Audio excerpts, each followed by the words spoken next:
அம்மா உங்க பெயர் தான் என்ன? என்னுடைய பெயரோ அம்மா இந்த 7வது வனத்தை ஆளக்கூடிய என்னுடைய பெயரோ தையலார் ஏலக்கண்ணி. தையலார் ஏலக்கண்ணி. உண்மைதான். உன் தாய் தந்தை? என் தாய் தந்தை யாரு? யாரு? அவர்கள் எப்பேற்பட்டவர்கள் சொல்லட்டுமா? அதட்டுமா?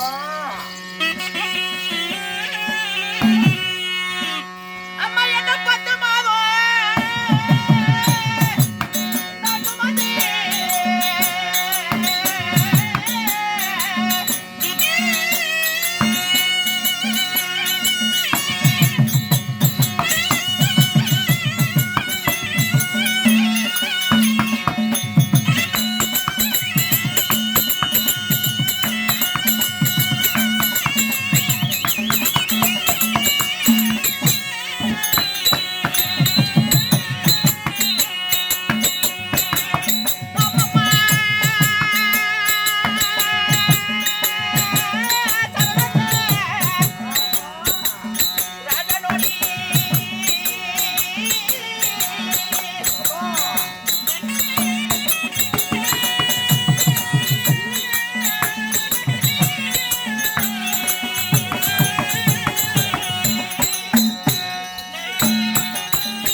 உண்மைதான். என் தந்தையார் யாரு? என் தந்தையாரோ சரணந்த ராஜன். தந்தையோ சரணந்த ராஜன். உண்மைதான். என் தாயார் யாரு? குங்கும தேவி. குங்கும ராணிக்கும் சரணந்த ராஜனுக்கு பிறந்த தையலாறு ஏலக்கண்ணியாய் இருந்தாலும் எங்கே இருக்கீங்க? அம்மா டேய் என்னுடைய மனமாகப்பட்டது 7வது வனம். அடியாயா இந்த 7வது வனத்துக்கு சொந்தக்காரி இந்த ஏலக்கண்ணி. அரசனுக்கு மகளாக பிறந்த நீ இந்த வனத்தில் இருக்கக்கூடிய காரணம் என்ன? கண்ணம்மா என்னம்மா எதனால இந்த 7வது வனத்தில் இருக்கிறேன் தெரியுமா? தன்னன் தனிமையில் இருக்கீங்களே, என்ன காரணம்? அம்மம்மா அம்மம்மா நான் பிறக்கும் பொழுது என்னுடைய பிறப்பின் ரகசியம் எப்படி? அது எப்படி? அம்மா அம்மம்மா நான் பிறக்கும் பொழுது நான் 10 அழகோடு பிறந்தவன். உனக்கோ 10 அழகு? ஆமா. சரி.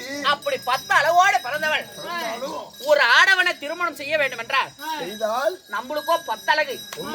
நாம திருமணம் செய்யக்கூடியவருக்கு ஒரு அழகு அதிகமாக இருக்க வேண்டும் என்று என்னுடைய மனதில் எண்ணினேன்.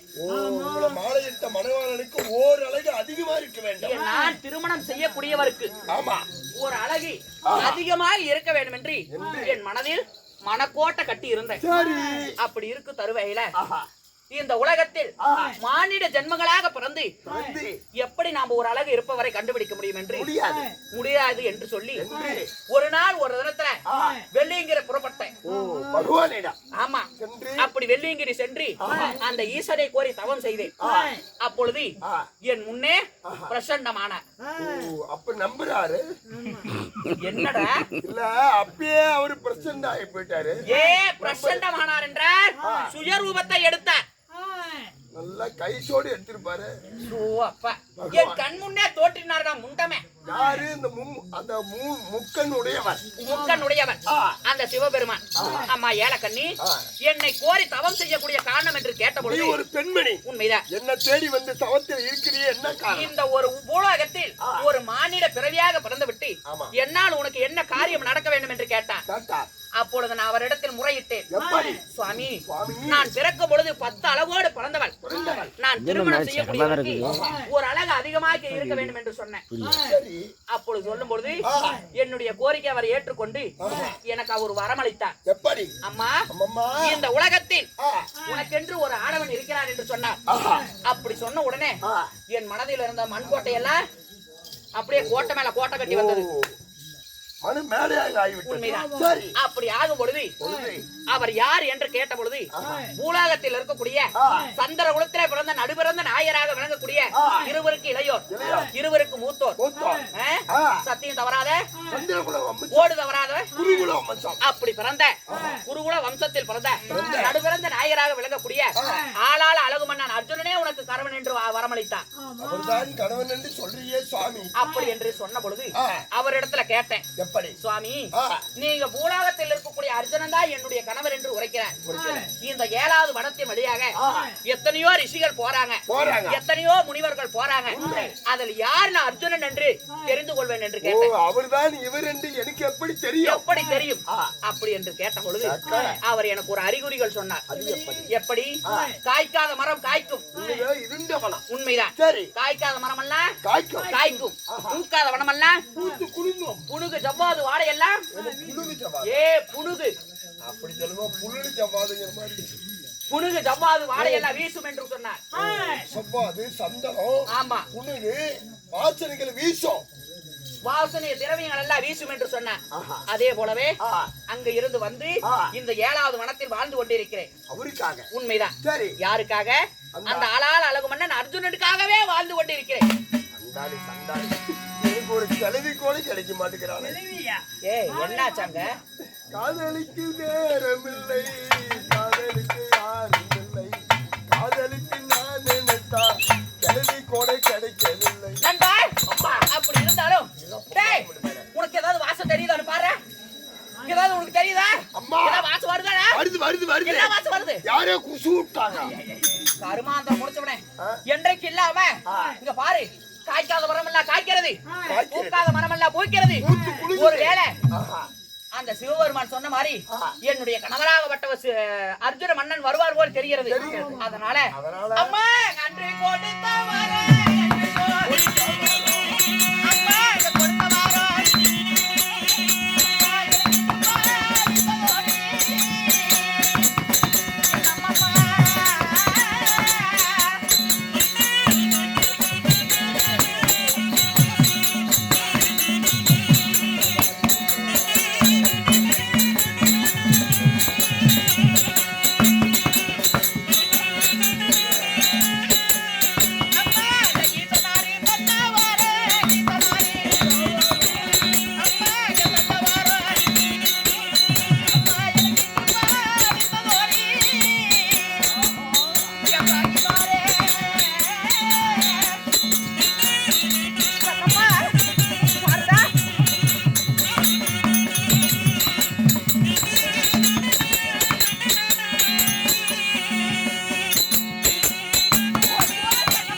அவரை எதிர்கொண்டு அழைக்க வேண்டும். அவர் அப்படியெல்லாம் அறிகுறி சொன்னாரு அந்த ஈசன். உண்மைதான்.